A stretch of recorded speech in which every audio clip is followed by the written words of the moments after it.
ಓಂ ನಾರಾಯಣ. ನಮಸ್ಕಾರ ವೀಕ್ಷಕರೇ, ದಯವಿಟ್ಟು ಈ ವಿಡಿಯೋವನ್ನ ನೋಡ್ಕೊಂಡು ಬನ್ನಿ, ಆಮೇಲೆ ಮಾತಾಡೋಣ. ಶ್ರೀಕೃಷ್ಣ ಸಂಧಾನ ಅಂತ ಹೇಳಿ ಸೀಸನ್ ಮುಗಿದ್ರಾಗ ಎಲ್ಲಿ ಸಾಯ್ತಾನ ಅಂತ ನನಗೆ ಮಾಸ್ತರ್ ಅಂತ ಮಾಡ್ರಿ, ಏನಂತ ಮಾಡ್ರಿ ನನ್ನ ನೀ ಯಾರು? ಮಹಾರಾಷ್ಟ್ರ, ಧೃತರಾಷ್ಟ್ರ, ದ್ರೌಪದಿಯ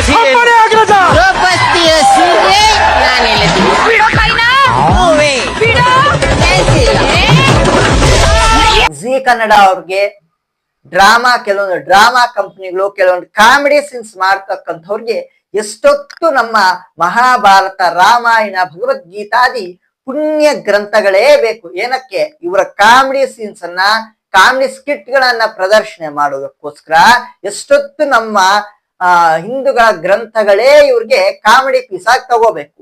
ಮತ್ತೆ ಅಲ್ಲಿರ್ತಕ್ಕಂಥವ್ರು ಎಲ್ಲರ ಹಿಂದೂಗಳೇ ಹಲ್ಲ ಕಿಸಿತಾ ನಗುತ್ತಾ ಇರ್ತಾರೆ, ಹಲ್ಲು ಕಿಸಿತಾ ಇರ್ತಾರೆ, ನೋಡ್ಕೊಂಡು ಎಂಜಾಯ್ ಮಾಡ್ತಾ ಇರ್ತಾರೆ. ಹಿಂದೂಗಳ ಒಂದು ಮನೋಭಾವನೆಗಳಿಗೆ ಧಕ್ಕೆ ಉಂಟು ಮಾಡಿಕೊಂಡು ಅಲ್ಲಿರ್ತಕ್ಕಂಥ ಜಡ್ಜ್ಗಳು ಏನ್ ಮಾಡ್ತಾರಪ್ಪ ಅಂತಂದ್ರೆ ಎಲ್ಲಾ ಹಲ್ಲುಗಳನ್ನ ಆಚೆ ಇಟ್ಕೊಂಡು ನೀಟಾಗಿ ಆ ಕಾಮಿಡಿ ಸೀನ್ಸ್ ನೋಡ್ಕೊಂಡು ಎಂಜಾಯ್ ಮಾಡಿಕೊಂಡು ನಗುತ್ತಾ ಇರ್ತಾರೆ. ಬುದ್ಧಿ, ಜ್ಞಾನ, ನಾಚಿಕೆ, ಮಾನ ಮರ್ಯಾದೆಯಾಗಿ ಇರ್ಬೇಕು. ಮತ್ತೆ ಇರೋರೆಲ್ಲ ಹಿಂದೂಗಳೇ, ನಾಚಿಕೆ ಇರ್ಬೇಕು. ಹಿಂದೂಗಳಾಗಿ ಹುಟ್ಟಿದ ಮೇಲೆ ಪುರಾಣಗಳ ಮೇಲೆ, ಭಗವದ್ಗೀತೆ ಮೇಲೆ, ಮಹಾಭಾರತ ಇಂತಹ ಪುಣ್ಯ ಗ್ರಂಥಗಳ ಮೇಲೆ ಅಭಿಮಾನ ಅನ್ನೋದಿರ್ಬೇಕು.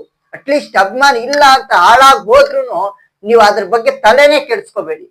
ಅಂತ ಮಹಾಭಾರತ, ರಾಮಾಯಣ ಪುಣ್ಯ ಗ್ರಂಥಗಳ ತಂಟೆಗೆ ಹೋಗ್ಬೇಡಿ. ನೀವು ಬೇರೆ ಯಾವ ಸಿಗಲ್ವ ಕಾಮಿಡಿ ಸೀನ್ಸ್ ಉಪಯೋಗಿಸ್ಕೊಳ್ಳೋದಕ್ಕೆ? ಇನ್ ಯಾವ ಒಂದು ಕಾಮಿಡಿ ಸೀನ್ಸ್ ನಿಮ್ಗೆ ಸಿಗಲ್ವಾ? ಎಷ್ಟೊತ್ತು ಹಿಂದೂ ಗ್ರಂಥಗಳೇ ಸಿಗುತ್ತೆ. ಹಿಂದೂ ಗ್ರಂಥಗಳ ಮೇಲೇನೆ ಕಾಮಿಡಿ ಮಾಡ್ಬೇಕು. ಅದು ಹಿಂದೂ ಮಾನವ ಭಾವನೆಗಳು ಧಕ್ಕೆ ಉಂಟು ಮಾಡಿದ್ರು ಸಹ ಯಾರು ಬಾಯಿ ತೆಗೆದು ಕೇಳಬಾರ್ದು.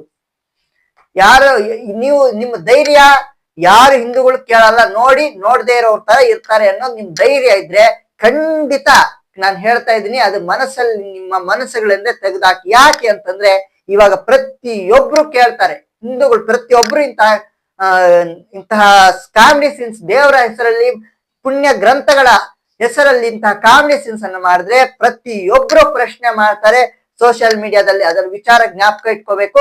ಲೀಗಲ್ ಆಗಿ ಆಕ್ಷನ್ ತಗೊಳ್ಳೋರು ಸಹ ತಗೊಂತಾರೆ. ಈ ವಿಚಾರ ಜ್ಞಾಪಕ ಇಟ್ಕೊಳ್ಳಿ. ಒಳ್ಳೇದಾಗ್ಲಿ. ಧರ್ಮೋ ರಕ್ಷತಿ ರಕ್ಷಿತಃ, ಲೋಕಾ ಸಮಸ್ತ ಸುಖಿನೋ ಭವತು.